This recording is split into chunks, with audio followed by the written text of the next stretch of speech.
ಮಹಾದೇವನ ದರ್ಶನ ಪಡೆಯಲು ಜನ್ಮ ಜನ್ಮಾಂತರದ ಪಾಪಗಳನ್ನು ಕಳೆದುಕೊಳ್ಳಲು ಲಕ್ಷಾಂತರ ಭಕ್ತರು ಹರಿದು ಬರುವ ಪುಣ್ಯಕ್ಷೇತ್ರ ನೇಪಾಳದ ಪಶುಪತಿನಾಥ ದೇವಾಲಯ. ಭೂಕಂಪದ ಪ್ರಕೋಪಕ್ಕೆ ಸಾವಿರಾರು ಕಟ್ಟಡಗಳು ನೆಲಸಮವಾಗಿ ನಾಶವಾದರೂ ಸ್ಥಿರವಾಗಿ ನಿಂತದ್ದು ಇದೇ ಪಶುಪತಿನಾಥ. ಈ ಭವ್ಯ ದೇವಾಲಯದಲ್ಲಿ ಅದೆಷ್ಟೋ ರಹಸ್ಯಗಳು, ವಿಜ್ಞಾನಕ್ಕೂ ನಿಲುಕದ ವಿಸ್ಮಯಗಳು ಅಡಗಿವೆ. ಇಂದಿನ ವಿಡಿಯೋದಲ್ಲಿ ಪಶುಪತಿನಾಥ ದೇವಾಲಯದ ಬೆರಗುಗೊಳಿಸುವ ರಹಸ್ಯಗಳನ್ನು ತಿಳಿಯೋಣ. ಪಶುಪತಿನಾಥ ಅಂದರೆ ಮೃಗಗಳ ಒಡೆಯ ಎಂದರ್ಥ. ಈ ಹೆಸರಿನ ಹಿಂದೆ ಒಂದು ರೋಚಕವಾದ ಕಥೆ ಇದೆ. ಶಿವ ಮತ್ತು ಪಾರ್ವತಿಯರು ಒಮ್ಮೆ ಹಿಮಾಲಯದ ಸೌಂದರ್ಯಕ್ಕೆ ಮಾರು ಹೋಗಿ ಜಿಂಕೆಗಳ ರೂಪದಲ್ಲಿ ಬಾಗಮತಿ ನದಿಯ ತೀರದ ಕಾಡಿನಲ್ಲಿ ವಿಹರಿಸುತ್ತಿದ್ದರು.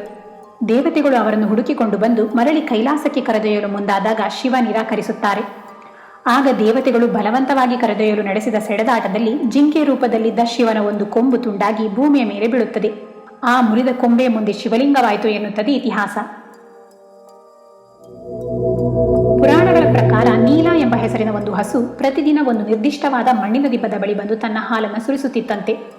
ಇದನ್ನು ದಿನವೂ ಗಮನಿಸುತ್ತಿದ್ದ ಗೊಲ್ಲನೊಬ್ಬ ಆ ಜಾಗದಲ್ಲಿ ಏನಿದೆ ಎಂದು ಅಗೆದು ನೋಡಿದಾಗ ಅಲ್ಲಿ ಅದ್ಭುತವಾದ ಬೆಳಕು ಸೂಸುವ ಪಂಚಮುಖಿ ಶಿವಲಿಂಗ ಪತ್ತೆಯಾಯಿತು. ಅದೇ ಜಾಗದಲ್ಲಿ ಇಂದು ನಾವು ನೋಡುತ್ತಿರುವ ಭವ್ಯವಾದ ಪಶುಪತಿನಾಥ ದೇವಾಲಯವನ್ನು ನಿರ್ಮಿಸಲಾಗಿದೆ. ಸಾಮಾನ್ಯವಾಗಿ ನಾವು ನೋಡುವ ಶಿವಲಿಂಗಗಳು ಏಕಮುಖಿಯಾಗಿರುತ್ತವೆ. ಆದರೆ ಪಶುಪತಿನಾಥದಲ್ಲಿರುವ ಶಿವಲಿಂಗ ಪಂಚಮುಖಿ, ಅಂದರೆ 5 ಮುಖಗಳನ್ನು ಹೊಂದಿದೆ. ಆದರೆ ಇದರಲ್ಲಿ ನಮಗೆ ಕಾಣಿಸುವುದು 4 ಮುಖಗಳು ಮಾತ್ರ. ಪೂರ್ವದ ಮುಖ ತತ್ಪುರುಷ, ಪಶ್ಚಿಮದ ಮುಖ ಸದ್ಯೋಜಾತ, ಉತ್ತರದ ಮುಖ ವಾಮದೇವ, ದಕ್ಷಿಣದ ಮುಖ ಅಘೋರ. ಅದೃಶ್ಯವಾಗಿ ಇರುವ 5ನೇ ಮುಖ ಅಂದರೆ ಮೇಲ್ಮುಖವೇ ಈಶಾನ. ಈ 5 ಮುಖಗಳು ಪಂಚಭೂತಗಳನ್ನು ಪ್ರತಿನಿಧಿಸುತ್ತವೆ. ಜಗತ್ತಿನ ಅತ್ಯಂತ ಶಕ್ತಿಶಾಲಿ ಮತ್ತು ಅಪರೂಪದ ರುದ್ರಾಕ್ಷಿ ಮಾಲೆ ಇಂದ್ರಮಾಲೆ. ಇದು 1 ರಿಂದ 21 ಮುಖಗಳವರೆಗಿನ ಅಪರೂಪದ ರುದ್ರಾಕ್ಷಿಗಳನ್ನು ಪೋಣಿಸಿ ತಯಾರಿಸಲಾದ ಪವಿತ್ರವಾದ ಮಾಲೆ. ಈ ಅಪರೂಪದ ಮತ್ತು ಅತ್ಯಂತ ಶಕ್ತಿಶಾಲಿ ಇಂದ್ರಮಾಲೆಯನ್ನು ಪಶುಪತಿನಾಥನ ಮೂಲ ಶಿವಲಿಂಗಕ್ಕೆ ಸ್ಪರ್ಶಿಸಿ ಪೂಜಿಸಲಾಗುತ್ತದೆ. ಇದು ಕೇವಲ ವಿಶೇಷ ಸಂದರ್ಭಗಳಲ್ಲಿ ಮಾತ್ರ. ಪಶುಪತಿನಾಥ ದೇವಾಲಯ ನೇಪಾಳದಲ್ಲಿದ್ದರೂ ಅಲ್ಲಿನ ಮೂಲ ಶಿವಲಿಂಗವನ್ನು ಸ್ಪರ್ಶಿಸಿ ಪೂಜೆ ಮಾಡುವ ಹಕ್ಕು ಇರುವುದು ದಕ್ಷಿಣ ಭಾರತದ, ಅದರಲ್ಲೂ ವಿಶೇಷವಾಗಿ ಕರ್ನಾಟಕದ ಶೃಂಗೇರಿ ಮಠದಿಂದ ದೀಕ್ಷೆ ಪಡೆದ ಅರ್ಚಕರಿಗೆ ಮಾತ್ರ. ಆದಿಶಂಕರಾಚಾರ್ಯರು ಆರಂಭಿಸಿದ ಈ ಸಂಪ್ರದಾಯ ಶತಮಾನಗಳಿಂದ ಇಂದಿಗೂ ಚಾಚೂ ತಪ್ಪದೆ ಪಾಲನೆಯಾಗುತ್ತಿದೆ. ದೇವಾಲಯದ ಪಶ್ಚಿಮ ದ್ವಾರದ ಮುಂದೆ ಇರುವ ಬೃಹತ್ ಚಿನ್ನದ ಲೇಪಿತ ನಂದಿಯ ವಿಗ್ರಹ ಅತ್ಯಂತ ನಿಗೂಢವಾಗಿದೆ. ಈ ಬೃಹತ್ ನಂದಿಯ ಮೂರ್ತಿಯನ್ನು ಎಷ್ಟು ಆಳವಾಗಿ ಪ್ರತಿಷ್ಠಾಪಿಸಲಾಗಿದೆ ಎಂಬುದು ಇಂದಿಗೂ ಯಾರಿಗೂ ತಿಳಿದಿಲ್ಲ.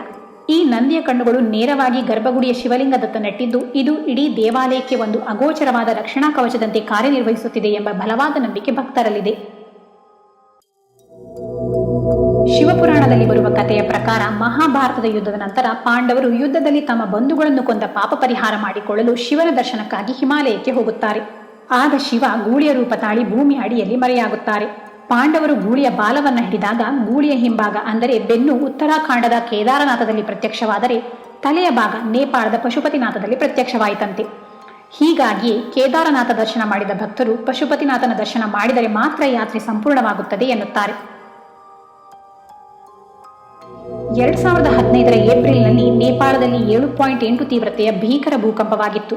ಸುತ್ತಮುತ್ತಲಿನ ಅನೇಕ ಪ್ರಾಚೀನ ಕಟ್ಟಡಗಳು ಮಣ್ಣು ಪಾಲಾದವು.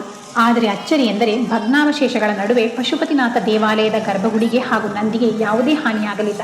ಇದು ಮಹಾದೇವನ ಅದ್ಭುತವಾದ ಶಕ್ತಿಗೆ ಸಾಕ್ಷಿ. ಪಶುಪತಿನಾಥ ಕೇವಲ ಕಲ್ಲು ಮಣ್ಣುಗಳಿಂದ ಕಟ್ಟಿದ ಗುಡಿಯಲ್ಲ, ಬದಲಾಗಿ ನಂಬಿಕೆ, ವಿಜ್ಞಾನ ಮತ್ತು ಪವಾಡಗಳ ಅದ್ಭುತವಾದ ಸಂಗಮ. ಮಹಾದೇವನಿಗೆ ಮಹಾದೇವನೇ ಸಾಟಿ.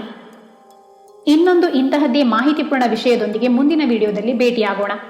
ದಯವಿಟ್ಟು ಚಾನೆಲ್ ಸಬ್ಸ್ಕ್ರೈಬ್ ಮಾಡಿ ಪ್ರೋತ್ಸಾಹಿಸಿ. ಧನ್ಯವಾದಗಳು.